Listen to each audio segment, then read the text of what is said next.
तो गाइस देखिए हमारे सामने हमारा अगला क्वेश्चन है which was asked in JEE advance 2013। तो क्वेश्चन क्या है? क्वेश्चन के हिसाब से P plus Q gives R plus S, ये दिया हुआ है। फिर बोला है P के बारे में कि the time required for 75% reaction of P is exactly 2 times of the time required for 50% completion. फिर बोला है Q के बारे में कि Q इस तरह से कंज्यूम होता है इस ग्राफ से। तो what is the overall order, इन दोनों के बारे में एक आइडिया दे दिया गया है और हमें ओवरऑल ऑर्डर बताना है। तो आप लोगों को यदि ध्यान हो तो अब हम लोग इस सवाल को देख के करेंगे, लिखने का काम नहीं है इसमें। क्यों? देखो, हम लोगों को already graph of the order के बारे में आइडिया दे दिया गया है कि डिफरेंट डिफरेंट कर्व्स क्या होते हैं ऑर्डर के लिए। तो आपको ध्यान हो तो फर्स्ट ऑर्डर का कंजम्पशन का कर्व जो होता है, जब हम लोग यहाँ पे 80 लेते थे तो ये होता था कुछ ऐसा, exponentially decreasing as 80 was equal to a not multiplied by e to the power minus kt। और कुछ सिमिलर कर्व आता है सेकंड ऑर्डर का, लेकिन जीरो ऑर्डर का कर्व ऐसा होता है, ध्यान है, 80 was equal to a not minus kt, which means it follows zero order reaction. Q follows zero order reaction. तो Q के रिस्पेक्ट में क्या गया बेटा? Zero order. अब देखो 50% कंज्यूम होने में जो टाइम लगा था उसका एक्जैक्टली डबल लगाए 75% कंज्यूम होने में, तो ये क्या होना चाहिए? P must be first order reaction. क्यों? आप लोगों को ये ऑलरेडी बताया है कि 100 से 50 जाने में जितना टाइम लगेगा उतना ही 50 से 25 जाने में टाइम लगेगा, मतलब 75% कंजम्पशन में 2t हाफ के बराबर टाइम लगता है फर्स्ट ऑर्डर रिएक्शन में, बताया गया है। तो देयरफॉर रेट लॉ एक्सप्रेशन कैसा लिखा जाएगा? k multiplied by p to the power उसका order multiplied by q to the power उसका order, therefore overall order is 1। I hope it is clear to you. तो देखिए जेई एडवांस में ऐसे ही सवाल आते हैं, पेन पेपर पे आपसे कम से कम लिखवाएगा, नॉर्मली आपका डायरेक्ट जो इन्फॉर्मेशन है वो यूज किया जाएगा। हमें मालूम है कि ए नॉट से ए नॉट बाय 2 जाने में कितना टाइम लगता है? 1 t हाफ के बराबर। सिमिलरली अब इसका 50% कंज्यूम होने में, that is A not by 4 बनने में कितना टाइम लगेगा? t हाफ के बराबर। सिमिलरली इसका ए नॉट बाय 8 बनने में कितना टाइम लगेगा? अगेन t हाफ के बराबर। सिमिलरली अगले t हाफ के बाद क्या बनेगा ये? सिमिलरली अगले t हाफ के बाद ये क्या बनेगा? ए नॉट बाय 16। तो हर t हाफ के बाद ये हमारा परसेंट जो कंज्यूम्ड है वो आते जा रहा है। तो यहाँ से समझ में क्या आ रहा है? देखना, टी हाफ क्या होता है मेरे पास? 50%। तो ये हो जाएगा मेरे पास क्या? 50% कंज्यूम होने में जो टाइम लग रहा है। एग्री? तो सिमिलरली अब मैं कैसे लिखूंगा? देखो इसी लॉजिक को मैं यूज करते जाऊंगा। तो यहाँ से क्या समझ में आ रहा है कि 50% कंज्यूम होने में जो टाइम लगेगा that will be 1 t half. 50 plus 25 initial के रिस्पेक्ट में लिख रहा हूं अब मैं, ठीक है। ओवरऑल 75% कंज्यूम होने में जो टाइम लगेगा that will be 2 times of t half. Agree? फिर देखो इसका ये 25% बचा था, उसका भी 50%, मतलब 12.5% कंज्यूम होने में जो टाइम लगेगा वो 3 t हाफ के बराबर हो जाएगा। और इसमें ओवरऑल कितना परसेंट कंज्यूम हुआ? 87.5%। एग्री?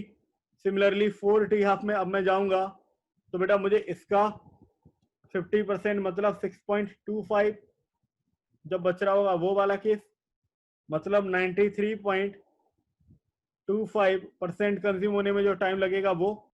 एग्री? ऐसे ही हो जाएगा। तो this will B 40 half.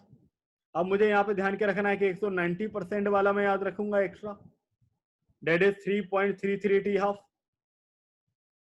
Then मैं याद रखूंगा 99% वाला, डेट इज 6.66 t हाफ। या फिर मैं चाहूं तो इसको 10/3 t हाफ लिख दूं और इसको 20/3 t हाफ लिख दूं।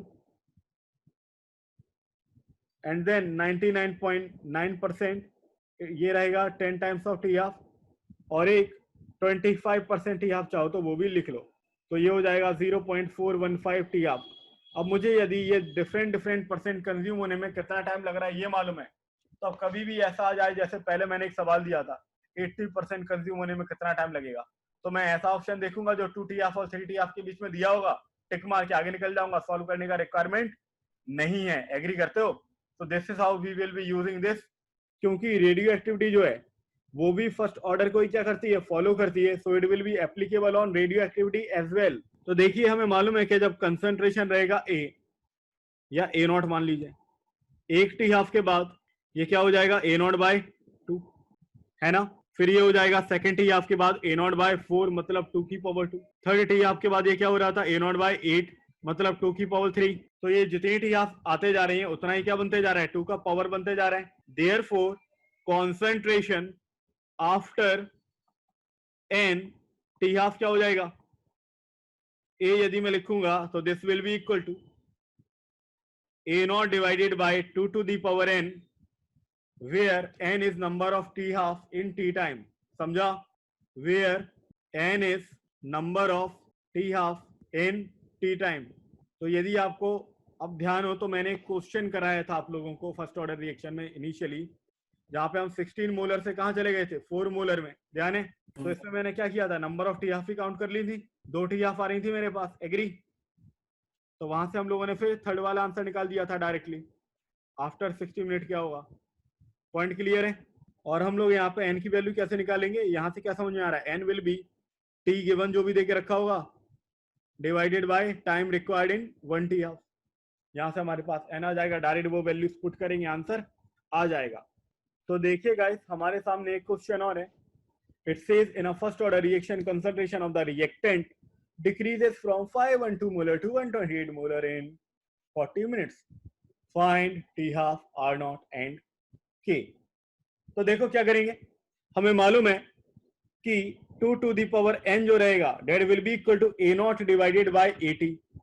कहां से निकाला, यहां से. तो यहां से मेरे पास क्या आ जाएगा, therefore 2 to the power n will be equal to 512 by 128. ये बनेगा 4 which will be equal to 2 to the power 2. Therefore n will be equal to 2. Agree. Therefore क्या आ गया, 2 T half is equal to क्या, 40 minute. Therefore T half will be equal to 20 minutes. Agree. K का value क्या हो जाएगा, K का value होगा 0.693 by T half. So this will be equal to कितना, K is equal to 0.693 divided by 20. ठीक है. देन हम लोग बात करेंगे initial rate R I will be equal to क्या, this will be equal to K multiplied by initial concentration that is A naught, ऐसे कुछ. तो यहां से मेरे पास आएगा R I equal to 0.693 by 20 multiplied by initial concentration which is 512. तो गाइस देखिए अब हम लोग देखेंगे कि टी एवरेज क्या होता है और एक नेचुरल लाइफ टाइम किसको बोला जाता है. तो it is the time required to consume 63% of the reactant. ऐसा टाइम जिसमें रिएक्टेंट का 63% कंज्यूम हो जाएगा उसको हम लोग बोलेंगे टी एवरेज. ठीक है. और नेचुरल लाइफ फर्स्ट ऑर्डर के लिए देख रहे हैं फॉर्मूला हम लोग direct. For first order reaction T average होता है बेटा हमारा 1/k के बराबर. तो देखिए अब हम लोग को मालूम है कि टी हाफ क्या होता है बेटा, टी हाफ होता है हमारा 0.693 डिवाइडेड बाय के, यही होता है. एग्री. तो मान लो हम लोग अब क्या करें, इन दोनों को डिवाइड कर दें, मतलब मैं T average by T half कर दूं. T average by T half तो ये कितना आएगा, 1/0.693. 100 बाय यदि मान लो ये 70 होता है, 10/7 तो हमें मालूम है कितना, 14 7 98 होता है. तो 1.4 के आसपास आ रहा होता है ये वैल्यू. तो उससे थोड़ी सी बड़ी आएगी क्योंकि ये 7 से थोड़ा सा छोटा है. तो ये रेशो आ जाता है हमारे सामने 1.44. तो देयरफॉर हमारे सामने आएगा T average is equal to 1.44 times of T half. ये वैल्यू आ जाएगी.